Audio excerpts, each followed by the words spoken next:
No, I was counting colors, so even this one I want to count. Those who have participated, either at least either in the response of COVID, the response of floods, the recent one, and any other, even if it's not from Mbale, but you have at least done it. Okay, so we have the bigger number. That's good. So at least we have participated in the response. Not gotten a chance to do the training. That's interesting. That's good.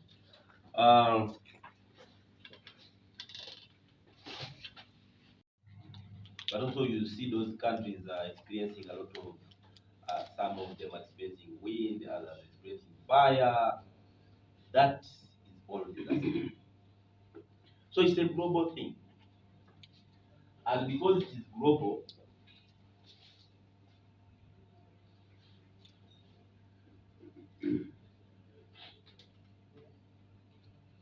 disasters are basically a global thing. We are not going to talk much about the global. We are going to concentrate on Mbale as a city. But this is where we get the mandate to talk about the disasters in Mbale as a city. So, what happens? We've said step one is to identify the different response teams. For example, in police, we have the fire prevention and rescue, where I fall.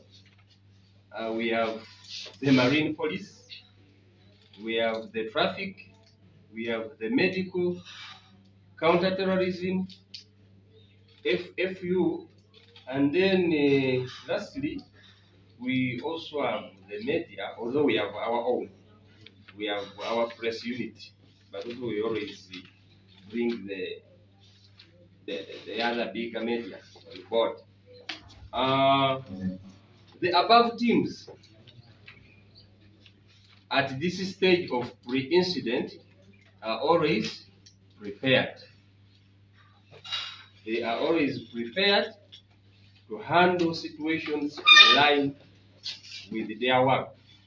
For example, we always team up with the medical, and we try out a demo on what should be done in the case of any emergency.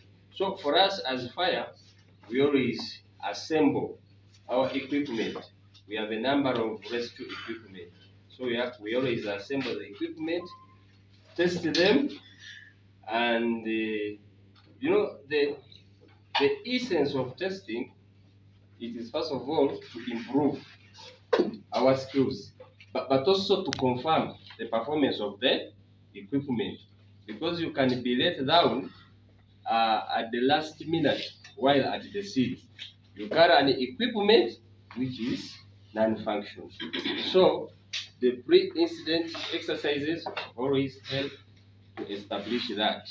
Now the medical always carry out activities like a pre-hospital care, because there are incidents where really there are a number of victims involved, and there are those that are still alive and they need the pre-hospital care, majorly known as first aid, and then they categorize the victims and they prioritize who to offer the pre-hospital care first, who to refer, and probably ferrying the dead bodies in case they are fatal incidents.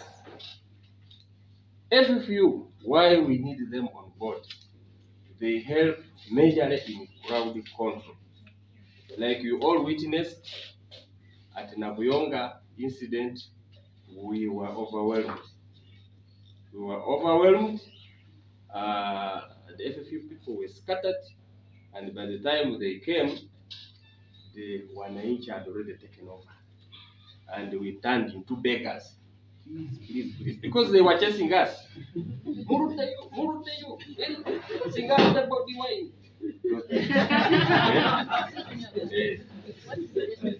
FFU is for Field Force Unit. They put on the Madoadoa uniform, blue. So we need them to greatly play that role, so that we can take full charge. Because as an incident commander, I was very much worried. Worried of the secondary hazards in case these guys died in that water. Remember, they are not trained at all. Never guesses up, because that is their water. So there are those who believe they can dive into the water, and otherwise that is not part of their work. So I was worried because I was accountable. One of our roles is accountability. You have to account as an incident commander. So the FFU helps in that line. Then the medical. Those ones, as I earlier explained, they help in offering free hospital care, then referral for better management. Then also ferrying dead bodies to the mortuary for post-mortem before the bodies are handed over to the relatives. I think the marine and the fire normally do the diving, and if there are those of you who were at the scene, you saw the team, the marine team that joined us from Kampala. So one of the basics in our training as fire and rescue is diving. It's diving. It's just a basic component. But with the marine, that is their major area of concentration. So those ones came, they teamed up with us, and although at first there was some resistance, because these other one were looking at money. So later we came to terms and we worked together. So the marine police play that role of diving, of course, to recover, or rather to rescue if there are those that are still alive, and to retrieve bodies. Traffic, because like at that very incident, it became very risky. If traffic police was not there to regulate, because there are those who were taking risks, much as the water volumes were still high, there are those who wanted to go through. So the traffic police were there to help in regulating and perhaps diverting, giving better alternative or safer alternative routes to those that were impatient, those that could not wait for the operation to first end. So that is what the traffic guys do there. We brought in the city, that is counter-terrorism, but this is not to do with the floods. Maybe if it was a bomb attack, those ones would quickly come in.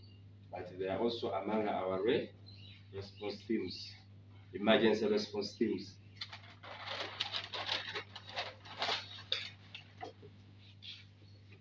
Mbale tuli bubi nnyo naddala ez'enguudo.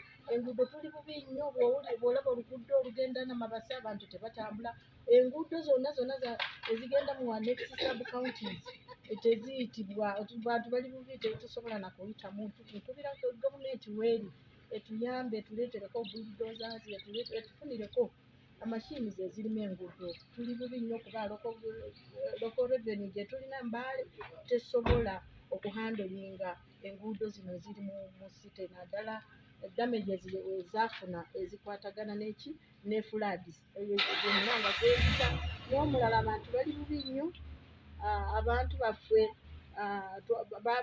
donors bajja ne batuyambayambako, naye era abantu bakyali bubi. Abamu tebalina n'enju, zonna zaagenda, tebalina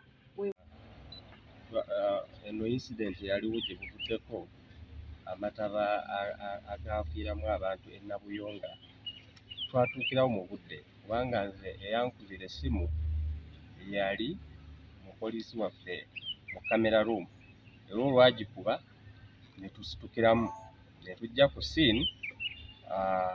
Olwatuuka ku scene era mwalimu abantu abawaze empaka nga baagala gezesa kubanga twali tubalabula nti bwe bituuse amazzi gabooze obulabe bw'amaanyi so kati okubeerawo kwaffe kwayamba nnyo weewaawo tugenda okutuuka olwedde mulimu emmotoka nga 3 ezaali ziguddemu naye nga twatuuka era okubeerawo kwaffe kwataasa nnyo abantu mu mbeera eyo.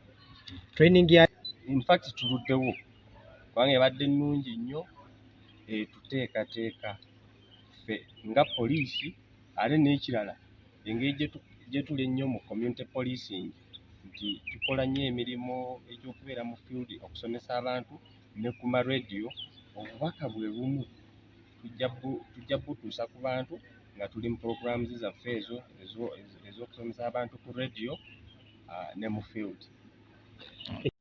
Because there has been a gap in between there where people did not know what to do.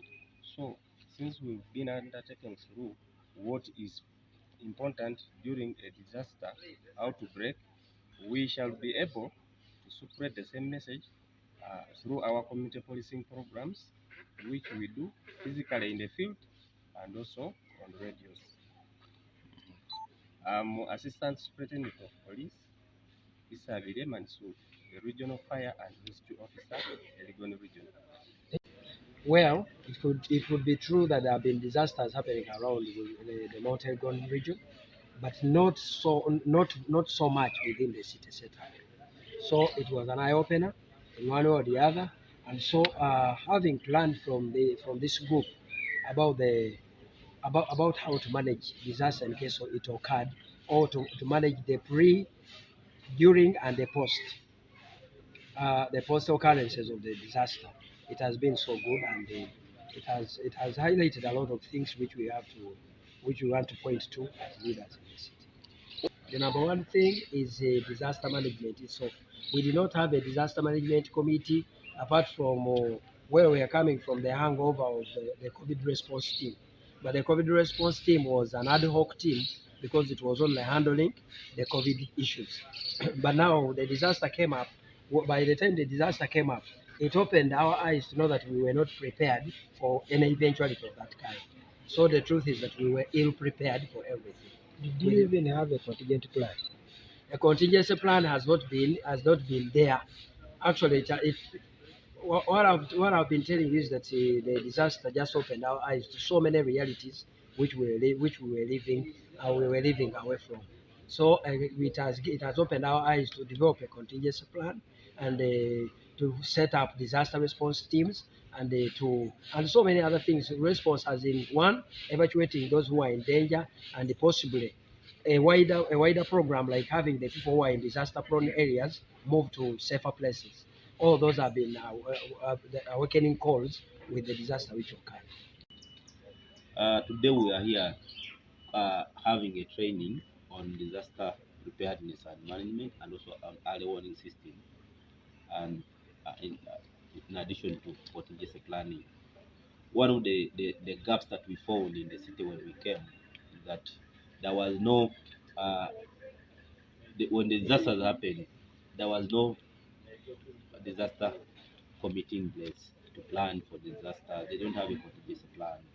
So like we all had when we were sharing, when I asked how many of the people who are training had attended any training of the kind, we only had actually out of the almost 30 people, we only had 3 people putting up their hands, and that had a lot of communication why this training was really necessary.